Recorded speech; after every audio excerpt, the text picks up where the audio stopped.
Once again, welcome back to another session on CCNA New Syllabus 200-301. আমাদের last session ছিল security fundamental টপিক্সের layer two security feature নিয়ে, এবং আমরা DHCP snooping এবং এআরপি ইন্সপেকশন ফিচারগুলো আমরা কীভাবে কনফিগারেশন করতে পারি সেটা দেখেছি। আজকের টপিক্স হলো ফোর্ট সিকিউরিটি। তো প্রথমে আমরা একটু থিওরি নিয়ে আলোচনা করব, দেন কনফিগারেশনে যাব। So let's go. তো আমরা প্রথমে লেয়ার টু সিকিউরিটি ফিচার্সের পোর্ট সিকিউরিটি সম্পর্কে জানবো। What is port security? Switch port security limit the number of valid MAC address allow on a port. সুইচের যে পোর্টগুলো থাকবে ওই পোর্টে অ্যাকচুয়ালি আপনি নির্দিষ্ট পরিমাণ ম্যাক অ্যালাউ করতে পারেন। ফর এক্সাম্পল, আমি ফার্স্ট 5 ম্যাক্স অ্যালাউ করব। 6 নম্বর কোনো ম্যাক আসলে সেই পোর্ট শাটডাউন হয়ে যাবে, অথবা প্রোটেক্ট হবে, অথবা রেস্ট্রিক্ট হবে। এছাড়াও আপনি স্ট্যাটিক্যালি এন্ট্রি দিতে পারেন সিঙ্গেল ম্যাক, অথবা ডাইনামিক্যালি সিঙ্গেল ম্যাক অ্যালাউ করে দিতে পারেন, অথবা number of Mac. The switch will forward packet only to the device using those Mac. সুইচের কাছে যখন কোনো ডাটা প্যাকেট আসবে, ওই ম্যাকের সাথে যার ডেস্টিনেশন আইপি ম্যাচ করবে অনলি তার কাছে প্যাকেট যাবে, আদারওয়াইজ প্যাকেট ফরওয়ার্ড করবে না। বা ইনভ্যালিড কোনো ম্যাক আসলে সেটা ডিজেবল স্টেজে বা ব্লকিং স্টেজে চলে যাবে। সো এটা হলো port security. So layer two security features বলতে অ্যাকচুয়ালি আমরা ডাটা লিঙ্ক লেয়ার বা ম্যাক অ্যাড্রেস সিকিউরিটিকে বুঝি। So layer two all security actually it's combined with MAC address. Layer two যত ধরনের সিকিউরিটি আছে সবই অ্যাকচুয়ালি ম্যাক অ্যাড্রেস দিয়ে কনফিগারেশন করে থাকে। সো আমরা যেটা বলছিলাম যে যদি ইনভ্যালিড কোনো ম্যাক আসে তাহলে কি হবে। আসলে ইনভ্যালিড কোনো ম্যাক আসলে এখানে তিনটা জিনিস আছে। একটা হলো প্রোটেক্ট, অথবা রেস্ট্রিক্ট করবে, অথবা শাটডাউন করে দিবে। এই তিনটা অপশন আছে। সো প্রোটেক্ট দিলে কি হবে? The switch discard the traffic but keep the port up and does not send SNMP message. So আপনি যদি পোর্ট সিকিউরিটি কনফিগারেশন করেন এবং যদি ইনভ্যালিড ম্যাক অ্যাড্রেস আসে, সেক্ষেত্রে যদি প্রোটেক্ট অপশন দেন তাহলে আপনার ওই পোর্টটা অ্যাভেলেবেল থাকবে, আফ থাকবে, বাট এসএনএমপির কাছে কোনো বা সিম্পল নেটওয়ার্ক ম্যানেজমেন্ট প্রোটোকল ওইখানে কোনো এরর মেসেজ যাবে না, বা someone trying to invalid ARP এই ধরনের কোনো মেসেজ আপনার এসএনএমপি সার্ভারে যাবে না। যদি রেস্ট্রিক্ট দেন সেই ক্ষেত্রে আপনার এসএনএমপির কাছে মেসেজ যাবে এবং পোর্টও আপ থাকবে। So restrict is better then protect. And last option is shutdown.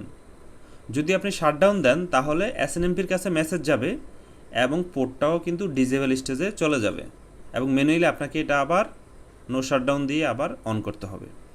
So এই হলো কনফিগারেশন স্টেপস। আমরা জাস্ট এই কমান্ডগুলো ইউজ করব। ওকে, এটা হলো আমাদের পোর্ট সিকিউরিটি ল্যাব। আমরা চাচ্ছি এই যে সুইচ আছে সেটার যে F0/1 পোর্ট নাম্বার আছে সেই পোর্ট দিয়ে অনলি PC0 ডাটা ট্রান্সফার হবে। PC1 অর PC2 ডাটা যদি এই পোর্টে আসে, F0/1-এ আসে, তাহলে এই পোর্ট রেস্ট্রিক্ট অথবা শাটডাউন হয়ে যাবে। সো আমি আগে থেকেই এই পিসিগুলোতে আইপি সেট করে রেখেছি। এখানে আমি আগে থেকে আইপি সেট করে রেখেছি, যেমন এটা 10.20, এটাতে হলো 10.30। সো এরকম করে আমি প্রত্যেকটাতে আগে থেকে আইপি সেট করে রাখছি। এখন আমি পোর্ট সিকিউরিটি ফিচারটা কনফিগার করব। সো আমরা প্রথমে সিএলআইতে যাব। সিএলআই থেকে আমরা অ্যানাভেলে যাব। অ্যানাভেল থেকে গ্লোবাল কনফিগারেশন মোডে যাব। অ্যানাভেল গ্লোবাল কনফিগারেশন মোড। দেন আমরা ইন্টারফেসের নাম্বার লিখব, এই যে F0/1, INT F0/1। দেন আমরা সুইচ পোর্ট মোড অ্যাক্সেস দিব। দেন পোর্ট সিকিউরিটি ফিচারটা অ্যানাভেল করব, সুইচ পোর্ট পোর্ট সিকিউরিটি। দেন সুইচ পোর্ট পোর্ট সিকিউরিটি। এখানে আমি ম্যাক্সিমাম কয়টা ম্যাক অ্যালাউ করব? ম্যাক্সিমাম দেখেন এখানে 1 থেকে 132 পর্যন্ত ম্যাক আপনি অ্যালাউ করতে পারবেন। একটা ম্যাক অ্যালাউ করব, অনলি PC0 ম্যাক অ্যালাউ করব। দ্বিতীয় কোনো ম্যাক এই পোর্ট দিয়ে আসলেই পোর্টটা শাটডাউন হয়ে যাবে। এটা ছিল আমাদের কন্ডিশন। সো আমরা চাচ্ছি এই ম্যাকটা আমি স্ট্যাটিকলি এন্ট্রি দিব না, সুইচ অটোমেটিকলি লার্ন করবে। ফার্স্ট কমিউনিকেশানে সে ম্যাকটা এন্ট্রি দিয়ে নেবে। সো সেক্ষেত্রে আমাদের switch port port security MAC address, এখানে স্ট্রিকি কমান্ডটা দিতে হবে। Then switch port port security violation, যদি দ্বিতীয় কোনো ম্যাক আসে তাহলে কি হবে? এখানে তিনটা অপশন, প্রোটেক্ট, রেস্ট্রিক্ট, শাটডাউন। আমরা চাচ্ছি বন্ধ করে দেবো পোর্টটা, তাহলে শাটডাউন হবে। ওকে, যদি আপনি ম্যাক অ্যাড্রেস স্ট্যাটিকলি এন্ট্রি দিয়ে দিতে চান তাহলে দেখেন এখানে কিন্তু আপনি ম্যাক অ্যাড্রেস এন্ট্রি দিয়ে দিতে পারেন। সুইচ পোর্ট পোর্ট সিকিউরিটি আপনি এখানে ম্যাক অ্যাড্রেস দিয়ে আপনি এখানে ম্যাক অ্যাড্রেসটা লিখেও দিতে পারেন। স্ট্রিকি মানে configure dynamic secure address as a sticky, মানে সুইচ নিয়ে নিবে। ওকে, আমাদের port security configuration done. So আমরা এখন ডাটা ট্রান্সফার করব এই পিসি থেকে এখানে ইয়েস সাকসেস।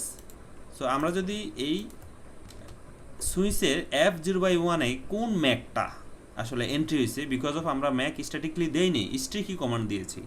সো আমরা দেখব শো পোর্ট সিকিউরিটি এই যে অ্যাড্রেস দেখেন 5A24 secure স্ট্রিকি first ethernet F0/1 মানে এই পোর্টটাতে 5A24। দেখি এই পিসির ম্যাক 5A24 কিনা, দেখেন এই পিসির 5A24 ম্যাক। তো ওকে, এখন যাচ্ছে, ইটস ফাইন, বাট আমরা এটা আনপ্লাগ করে আবার এই পিসিতে আমরা অ্যাড করে দিব। ওকে, এবার যদি এই পিসি 3 সাথে PC1 PC3 সাথে কমিউনিকেশন করতে চায়, তাহলে আমাদের এই পোর্টটা শাটডাউন হয়ে যাবে। সো আমরা একটু ওয়েট করব, এখানে 50 সেকেন্ডের মতো সময় নেবে এটা, because of listening stage, learning stage আছে। ওকে ফাইন, পোর্ট অ্যাক্টিভ হয়ে গেছে। এবার আমরা দেখি, আমরা PC1 থেকে PC3-তে কমিউনিকেশন করতে পারবো না because of Mac address security. এখন দেওয়ার সাথে সাথে দেখেন পোর্টটা কিন্তু এখানে ডিজেবল হয়ে গেছে এবং এখানে ফেলড আসছে। সো এটা আপনাকে আবার ম্যানুয়ালি এনাবেল করতে হবে, দেন PC0-র সাথে যদি আপনি আবার কানেক্ট করেন তাহলে এখানে অ্যালাউ হবে। দেখেন এখানে লাইন প্রোটোকল এই যে ডাউন, এবং আমরা যদি দেখি শো পোর্ট সিকিউরিটি এই যে কাউন্ট 1 এখানে কিন্তু একটা ভায়োলেশন হয়েছে। ইটস ভেরি ইজি, আমি এখানে কমেন্টটা দিয়ে দিছি। আবার বলতেছি, ম্যাক্সিমাম আপনি 1 থেকে 132 মধ্যে দিতে পারেন। অ্যান্ড ম্যাক অ্যাড্রেস স্টিকি দিবেন যদি ডাইনামিকলি সুইচ ম্যাক লার্ন করাতে চান তাহলে দিবেন। এছাড়া যদি আপনি ম্যাক স্ট্যাটিক এন্টিটি দিতে চান তাহলে ম্যাক অ্যাড্রেস লিখে দিবেন। এখানে ভায়োলেশনের পরে যে কোনো একটা দিতে হবে, প্রোটেক্ট অথবা রেস্ট্রিক্ট অথবা শাটডাউন, এখানে আপনার ইচ্ছা মতো বা সিকিউরিটি কনসার্ন অনুসারে আপনি এখানে পিসিটা এনেবল করে দিবেন। So that's all for today, thank you for watching this video, see you next video.